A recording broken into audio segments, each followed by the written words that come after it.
Content ক্রিয়েটরের সাক্ষাৎকার হচ্ছে। বৈশাখ মাসটা এরকম আর এরকম গরম না পড়লে তো কাল বৈশাখ শুরু হবে। তো আমার ছোট্ট একটা পেজে একটা ভিডিও কিছু বলবেন না আপু? আজকে তো বছরের প্রথম দিন, তো কি অনুভূতি? তাই একটু সামনাসামনি একটা ফোকাস দিয়ে বলেন। শুভ নববর্ষ। আমরা এই মুহূর্তে কোথায় আছি? আমরা এই মুহূর্তে জাহাঙ্গীরনগর ক্যাম্পাসে আছি। এখন যে জায়গাটায় আছি এটা মন্নীশ্বরণী মনে হয় বলে না? হ্যাঁ, আমরা এই যে পুরাতন কলা ভবন এদিকে, এই যে পিছনে দেখতে পাচ্ছেন, আমরা ওইদিকে যাব। তো কেউ যদি আমাদের শুভাকাঙ্ক্ষী কাছাকাছি থেকে থাকেন তো চলে আসেন, আমরা ওইদিকে যাব।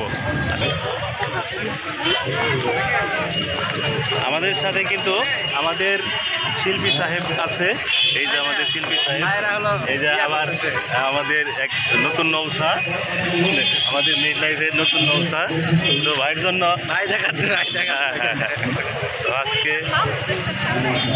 আজকে মাস্তি হবে, সেই হবে বৈশাখী গান দিয়ে শুরু করবো নাকি? বৈশাখী গানটা শুরু করবে।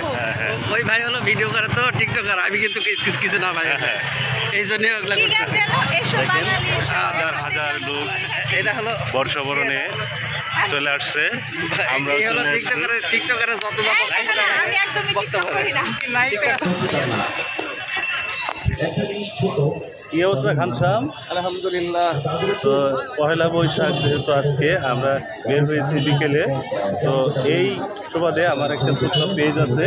এই পেজে যেহেতু বিভিন্ন দিবস উপলক্ষে ভিডিও ছাড়া হয়, তো পহেলা বৈশাখ উপলক্ষে তুমি কিছু বলো। তুমি তো একজন সফল কন্টেন্ট ক্রিয়েটর, আমি তোমার কাছে আহ্বান করছি, এই বাঙালি জাতির যে ঐতিহ্যবাহী আজকে শুভ নববর্ষ পহেলা বৈশাখ, আজকে যে বর্ষবরণ অনুষ্ঠানে হাজার হাজার মানুষ পুরাতন কলা ভবনে আছে, তো কিছু বলো।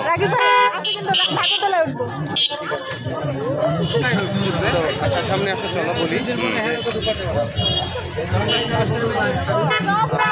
সবাইকে শুভ নববর্ষ, বাংলা শুভ নববর্ষ, আমাদের প্রাণের উৎসব।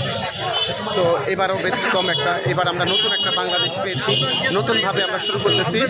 আর আমাদের আইব আলীর একটা পেজ আছে, উনি খুব ভালো ভালো কন্টেন্ট তৈরি করে, ভালো ভালো লোকেশনে যে আইব আলীর পেজে সবাই ফলো দিবেন, লাইক কমেন্ট করে যাবেন, আপনাদের মতামত জানাবেন। সবাইকে বাংলা নববর্ষের শুভেচ্ছা, ভালো থাকবেন, আসসালামু আলাইকুম। ধন্যবাদ খান সাহেবকে তার মূল্যবান কথা বলার জন্য এবং সবাইকে নববর্ষের শুভেচ্ছা দিয়েছে। তো আমরা কলা ভবনের সামনে চলে আসছি, এখন থেকে আমরা সামনের দিকে যাব। দেখেন পিছনে নাগরদোলা।